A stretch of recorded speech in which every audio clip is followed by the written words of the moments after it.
Olá pessoal, tudo bem? Então, voltando agora a falar um pouquinho sobre ética e disciplina OAB, nesse segundo bloco eu vou iniciar falando sobre as sanções éticas disciplinares. Elas estão dispostas no nosso artigo 35 do Estatuto. E quais são elas? Elas são quatro: a censura, a suspensão, a exclusão e a multa. A censura, ela é colocada como uma das sanções mais brandas dentro da aplicação das sanções ético-disciplinares. A suspensão é uma pena, uma sanção intermediária, por assim dizer. E a exclusão é a última ratio, ou seja, é a pena de maior gravidade dentro das infrações ético-disciplinares. E a multa, ela é aplicada de forma cumulativa, com a censura e com a suspensão. Aqui eu vou ajudar vocês com um pequeno macetinho para vocês então gravar quais são as hipóteses de suspensão, censura e exclusão. Como a exclusão ela é de maior gravidade dentro da aplicação das infrações, ela tão somente será aplicada em relação a quatro hipóteses. Na aplicação de até três de sanção de suspensão, na hipótese de fraude na inscrição como advogado em alguma documentação, quando ele for um advogado que for inadmitido por uma atividade improba, por uma atividade que não seja de acordo com a atividade dos advogados, na ética da advocacia, e também quando ele for reiterado em condutas incompatíveis, como, por exemplo, um crime infamante, e infamante para o exercício da advocacia, não um crime infamante em geral, mas como um crime infamante para a atividade profissional do advogado. Então, é dentro dessa perspectiva dessas quatro hipóteses que poderá ser aplicada a exclusão. As outras são disposições que vocês vão ter que gravar na leitura conjugada entre o artigo 34 e o artigo 35 do Estatuto. Como eu já mencionei anteriormente para vocês, são 21 hipóteses dispostas no artigo 34. A suspensão, ela será aplicada entre 30 dias até 12 meses de suspensão para o advogado. Em função, então, da gravidade da prática da infração ético-disciplinar, de alguma agravante que venha a ter, ou então de possíveis elementos atenuantes. Quais serão os elementos atenuantes?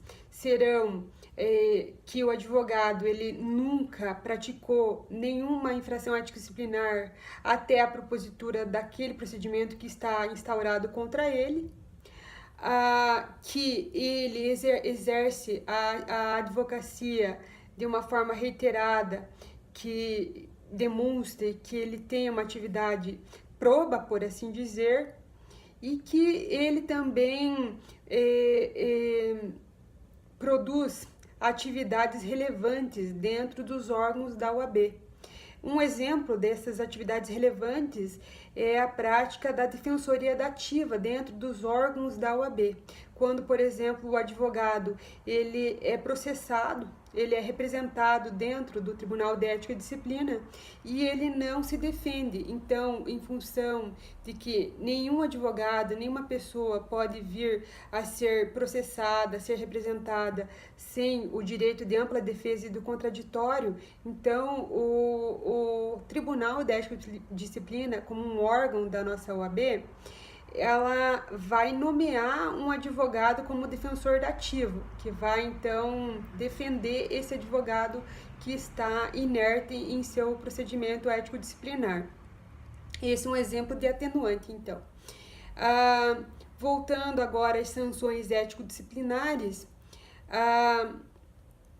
a censura, como eu disse, ela é uma atividade, uma sanção mais branda, a mais branda que existe, e existe uma outra exceção a essa aplicação dessa sanção ético-disciplinar da censura, que é quando o advogado ele detém alguma atenuante, como eu já mencionei anteriormente, ele nunca foi processado, nunca foi representado nos órgãos da OAB, ele pratica funções relevantes, então não será aplicada a censura. Essa censura ela poderá ser convertida para uma advertência, que é uma advertência verbal, que será então consignada em ata e será assinada pelo advogado como será advertido. E essa advertência ela não constará em nenhum ato, em nenhum registro do advogado nos órgãos da OAB.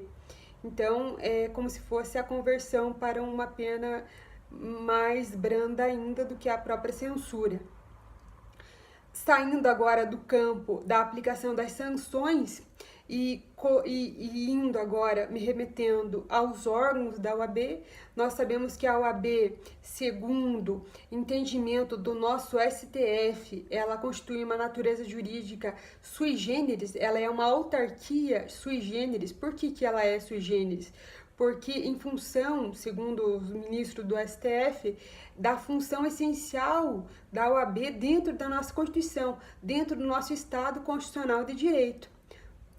Um exemplo dessa essencialidade da OAB é que o Conselho Federal da OAB, segundo o artigo 103 da nossa Constituição, ele é um dos órgãos legitimados para a propositura de ação direta de inconstitucionalidade.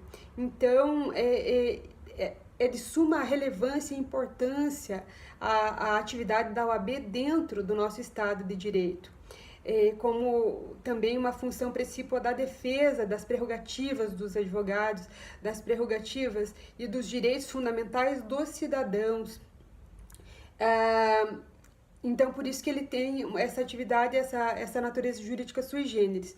Já outros órgãos, outros conselhos federais e regionais de fiscalização de atividade profissional, como CRM, CRO, CREF, CRECE, tantos outros, eles têm a natureza jurídica de autarquia federal. Só para vocês terem essa noção, essa distinção entre natureza jurídica da OAB com outros órgãos de fiscalização, conselhos de fiscalização profissional. E como será a composição da OAB? Ela será composta de 3 órgãos, quais sejam o Conselho Federal, que é o órgão superior da OAB, que tem sede em Brasília, e que está composto por conselheiros federais, que são conselheiros natos, vitalícios, e que se compõem de conselheiros estaduais e presidentes de órgãos e subseções, ex-presidentes de órgãos e subseções, que têm um maior destaque dentro da atividade dentro da OAB. Tem também os conselhos seccionais, que têm uma função estadual. Então, por exemplo, no estado do Paraná, nós temos a seccional da OAB do Paraná, que tem sede aqui em Curitiba, que é a capital do nosso estado. E tem também as subseções da OAB, que em cada município, em cada comarca, existe uma sede da subseção. Então, existe em Curitiba, que agora não existe mais essa subseção, que foi extinta em função da composição da seccional da OAB dentro do Paraná, em Curitiba. Então, nós aqui em Curitiba não temos a subseção da OAB, nós só temos a seccional. Existe essa distinção. Mas em outras comarcas, por exemplo, a comarca de Palmas, a comarca de Pato Branco, a comarca de Mangueirinha, Mangueirinha, eu acho que não, mas, por exemplo, tantas outras, Palotina, tantas outras comarcas, elas existem as subseções como órgãos municipais da nossa OAB. Existe também a Caixa de Assistência, que é um órgão com personalidade jurídica distinta da OAB. Inclusive, existe uma jurisprudência recente do nosso STJ dizendo que, por ter essa natureza jurídica, essa personalidade jurídica distinta dos órgãos da OAB, a Caixa de Assistência ela tem que prestar contas ao TCU, ela tem que ter essa especialização dentro da função de tributária também. E aí se colocou muito que a própria OAB ela tem imunidade tributária que está disposta no próprio estatuto da OAB, que em função de que a Caixa de Assistência é um órgão então composto da OAB, então ela teria essa imunidade. Porém, os tribunais superiores entenderam que, em função dessa natureza distinta da personalidade jurídica da Caixa de Assistência, então ela teria sim essa incidência tributária. Agora, saindo um pouco dos órgãos que compõem a nossa OAB e indo para o procedimento ético-disciplinar, como que se dará esse procedimento? Ora, se dará com uma representação, seja do próprio órgão da OAB, das próprias seccionais, das próprias subseções, ou do próprio Conselho Federal, em detrimento de algum advogado pela atividade de infração ético-disciplinar do mesmo, ou de qualquer interessado, um cliente, um terceiro que saiba da realização da prática de alguma atividade ético, de alguma infração ético-disciplinar disposta nos incisos do artigo 34, então será representado. Ele irá então a um órgão da OAB, a alguma seccional ou a uma subseção, relatará para o funcionário e ele então instaurará o procedimento com um instrutor que irá investigar o ocorrido e, se assim se instaurar, se comprovar a prática da infração ético-disciplinar, se instaurará o procedimento e ele terá direito então à defesa, com a defesa prévia em 15 dias, com alegações finais e com o julgamento desse processo ético-disciplinar por uma banca composta por conselheiros dentro dessa seccional da OAB. Que aqui no Paraná, como eu disse anteriormente, a sede é aqui em Curitiba, a capital do estado. Aí, dentro dessa perspectiva de aplicação ou não aplicação de sanção ético-disciplinar, poderá o advogado representado interpor um recurso para o Conselho Federal como órgão superior da OAB, que irá então julgar esse processo, esse recurso, e esse recurso ele terá o efeito devolutivo e suspensivo, então dentro dessa perspectiva dos efeitos recursais, e será então revertido ou será mantida a decisão do Conselho. É isso que esse o procedimento afeito então ao procedimento ético-disciplinar que será representado o advogado. É isso que eu tinha para falar mais ou menos sobre o nosso Estatuto de Ética e Disciplina. E eu desejo uma boa prova para vocês no domingo. Boa sorte!